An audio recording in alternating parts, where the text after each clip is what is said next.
할렐루야. 사랑하고 너무너무 그립고 뵙고 싶은 우리 판교 신호의 예배자 여러분, 2주간 평안하셨죠? 오늘 또 예배, 목요 예배 참석해 주셔서 축복하고 환영합니다. 가족들과 모처럼 지난주 추석 연휴 잘 보내셨으리라고 믿습니다. 연휴 여파로 코로나 확산세가 심상치 않습니다. 백신 아직 안 맞으신 분들은 꼭 2차까지 다 접종하시고 또 마음 놓지 마시고 개인 방역 잘 지키시길 바랍니다. 그래서 우리 빨리 모여서 예배할 수 있는 날 좀 속히 오게 되길 바랍니다. 그리고 제가 촬영하던 그 본당 그 밖에서 오늘 좀 공사가 있어서 너무 소란해서 저희 우리 아이들 방에 와서 오늘 지금 녹화를 하고 있는데요. 요즘 굉장히 밝죠. 또 분위기도 새로운데 오늘 또 새로운 마음으로 함께 예배하시면 좋겠습니다. 함께 찬양하시겠습니다. 슬픈 마음 있는 자 눈봐요 누구든지 부르시오 예수님 부르시오 그 이름을 부르는 자 그 이름을 부르는 자 누가 어떤 사람이 들은 공부와 너는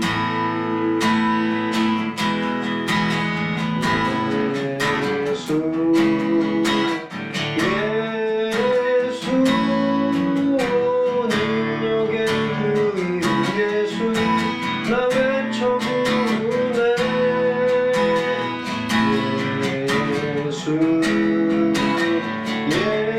예수 구원의 그 이름 예수 나 외쳐 부르네 예수 그리스도 이과금 내게 없으나 나 가진 것 너의 주 여의 이름 예수라 그 이름을 붙드시고 그 이름을 믿는 자 그 이름을 외치는 자 누가 어떤 사람이 들으는 주의 영광 보리라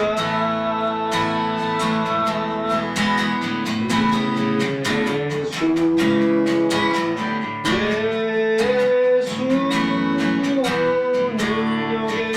그 이름 예수 나 외쳐 부르네 예수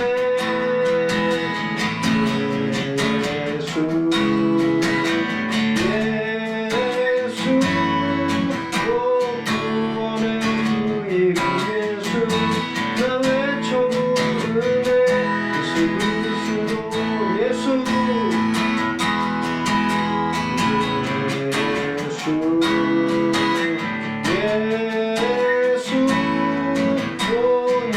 능력의 그 이름 예수 나 외쳐 부르네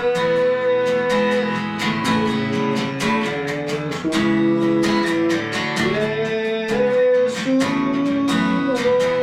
구원의 그 이름 예수 나 외쳐 부르네 예수 그리스도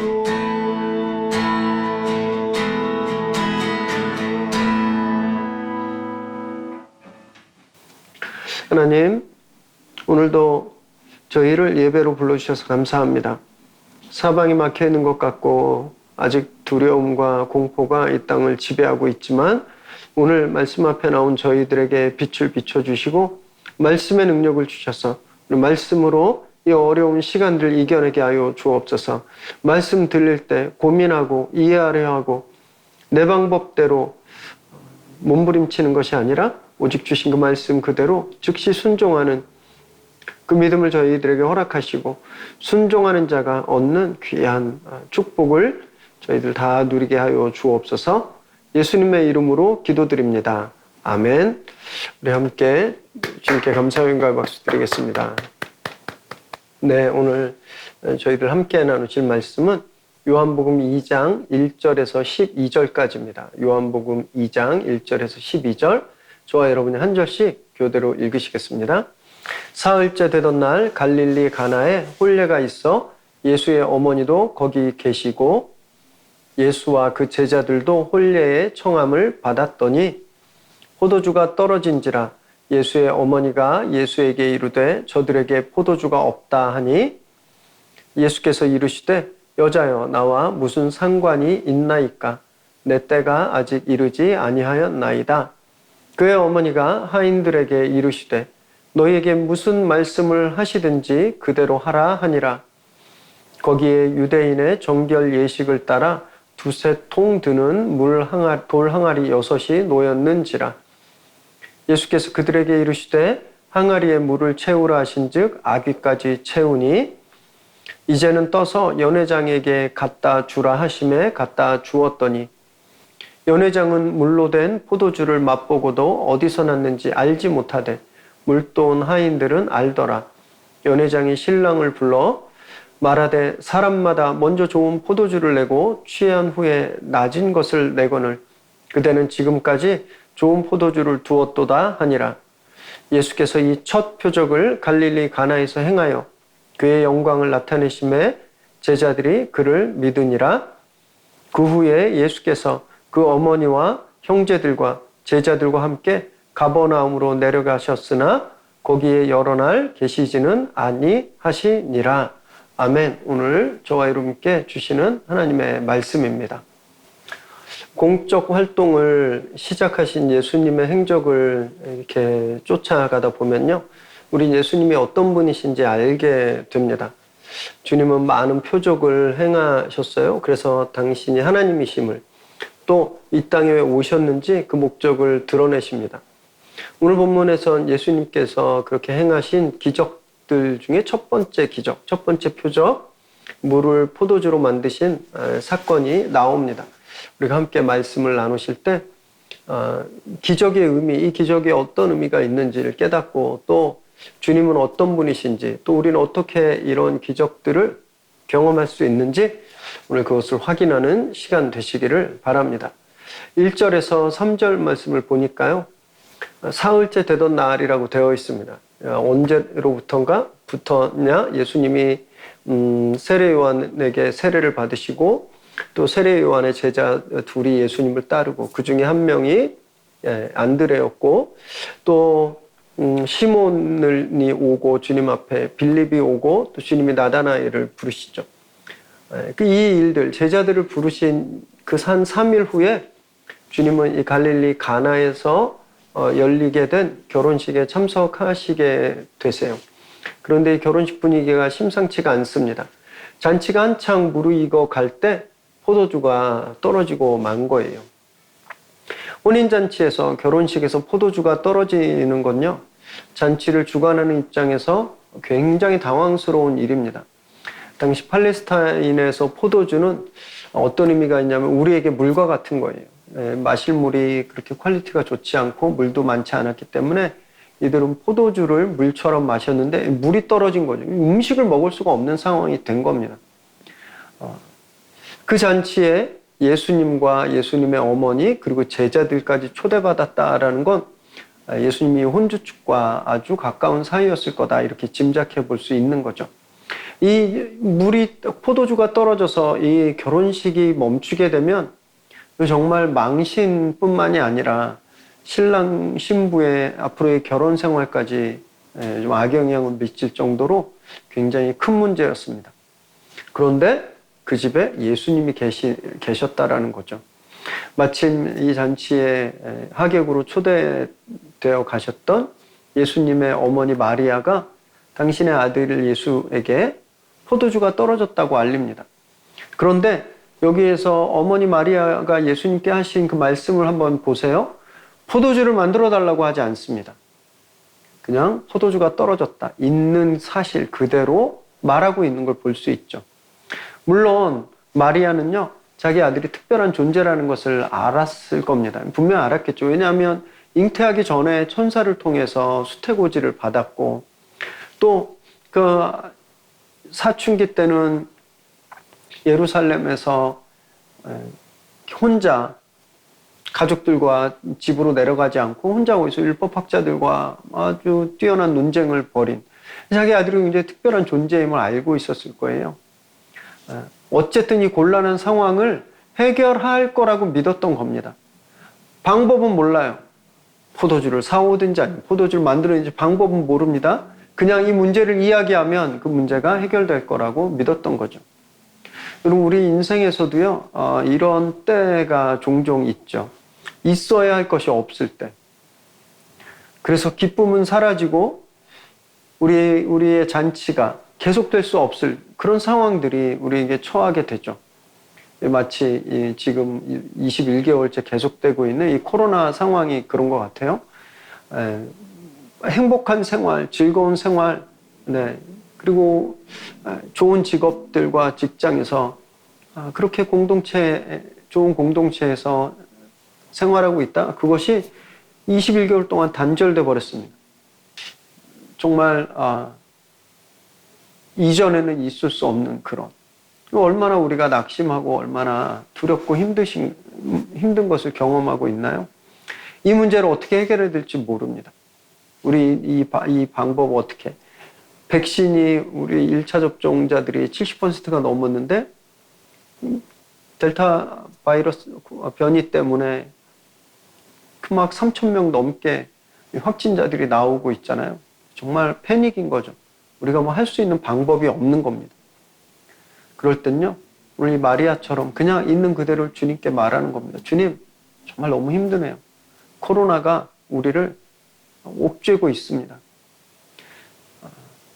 무엇을 어떻게 할지 모르지만 그냥 우리 있는 그것을 그대로 주님께 말씀드리는 거죠.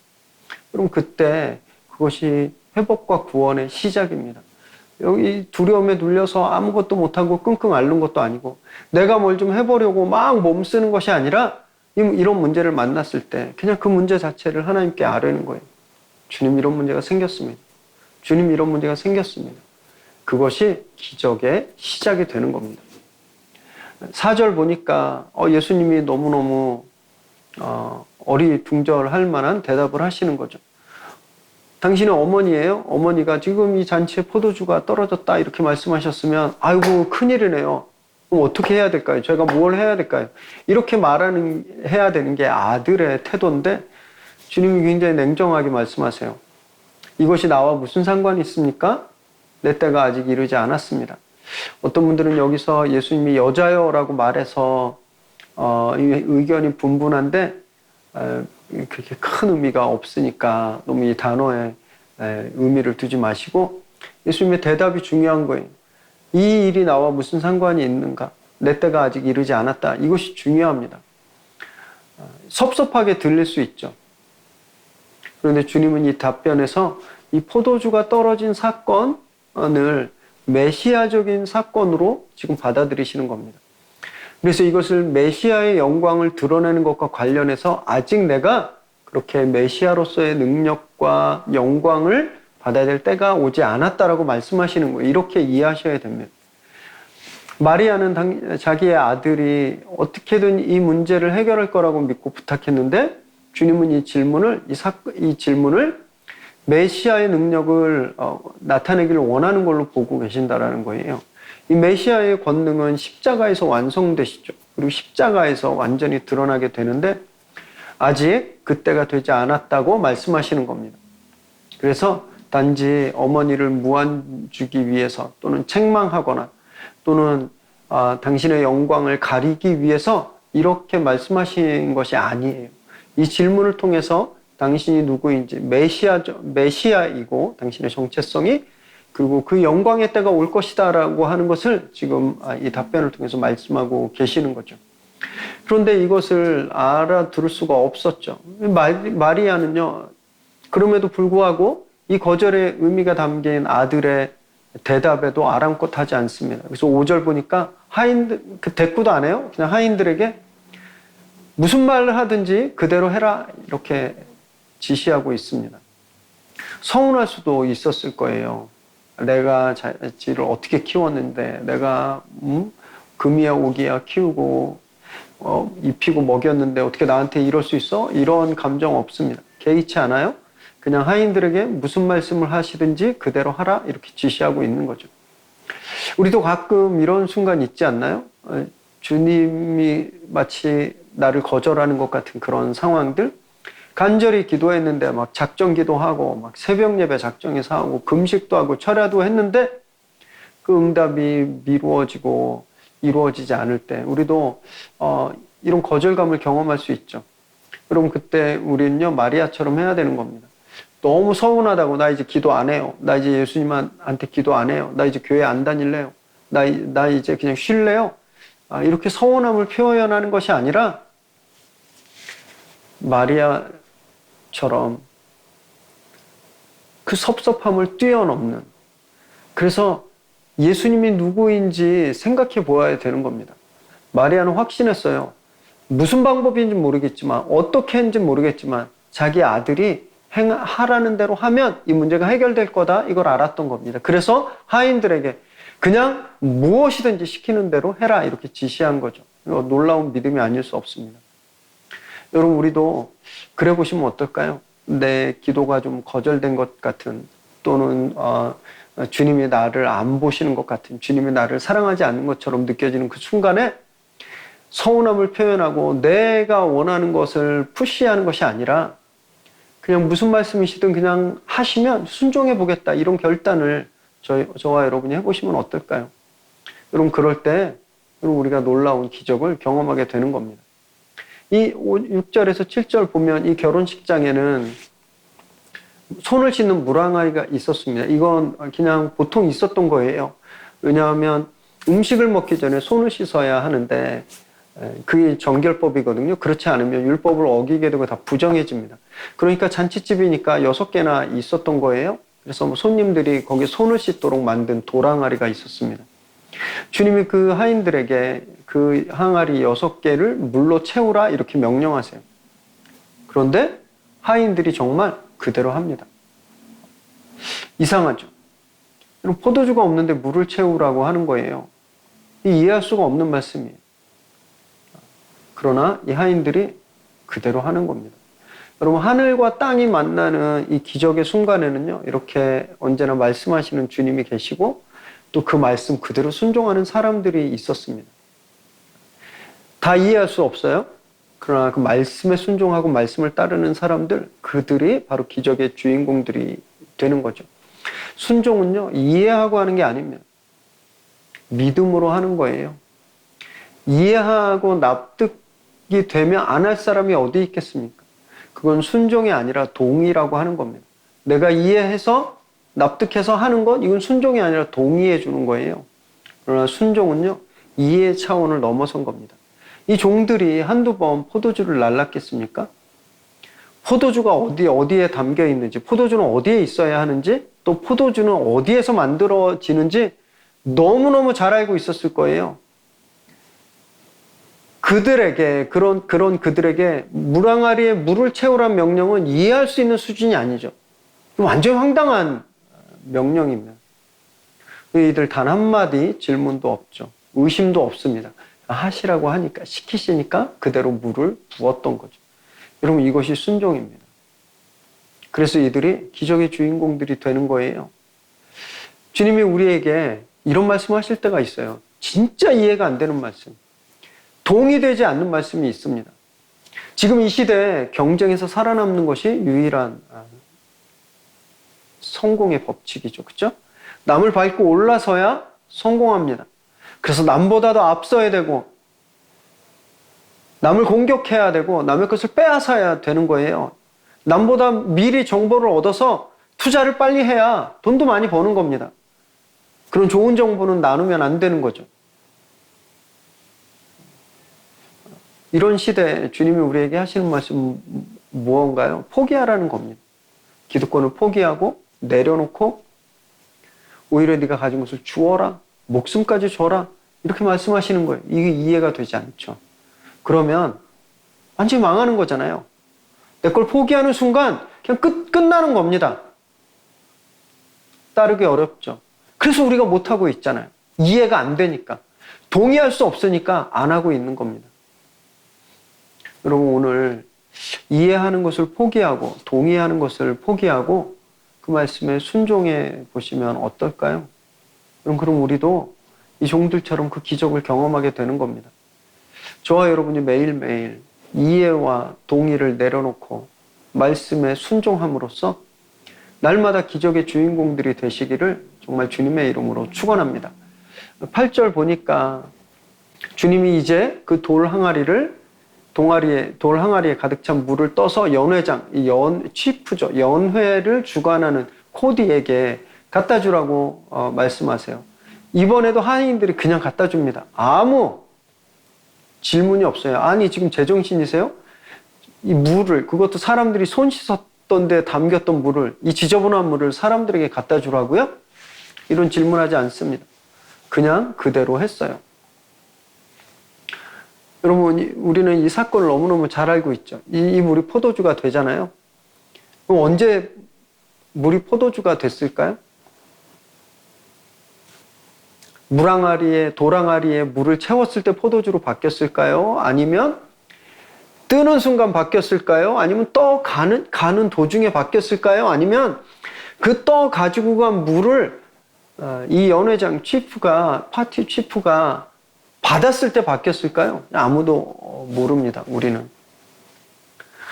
그러나 분명한 것은 물이 포도주로 변했다는 사실이죠.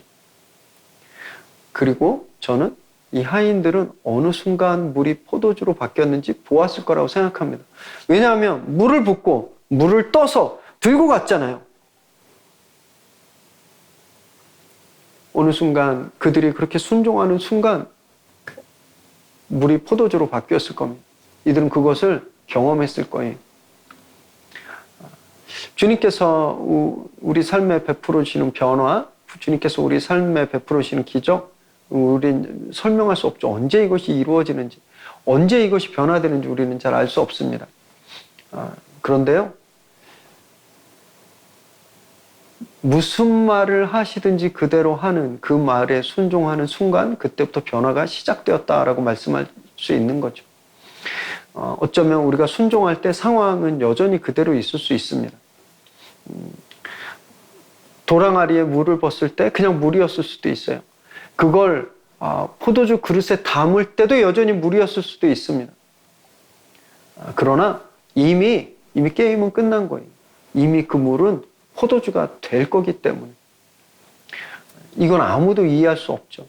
9절과 10절에 보니까요, 연회장이 그 물을 맛봤는데 너무너무 좋은 포도주여서 신랑까지 부릅니다. 그래서 사람들은 좋은 포도주를 주고 나중에 취했을 때 좀 나쁜 하품의 포도주를 주는데 너는 지금까지 좋은 걸 감춰두고 있었구나 이렇게 말할 정도로 극상의 포도주가 된 거죠. 이 사람들은 포도주가 어디서 나왔는지 모릅니다. 관심도 없어요. 그러나 이 하인들은 분명히 알았습니다. 하나님의 말씀에 순종하는 사람들 눈에는요, 그 기적의 순간이 보이는 겁니다. 하나님이 일하시는 게 보이는 거예요.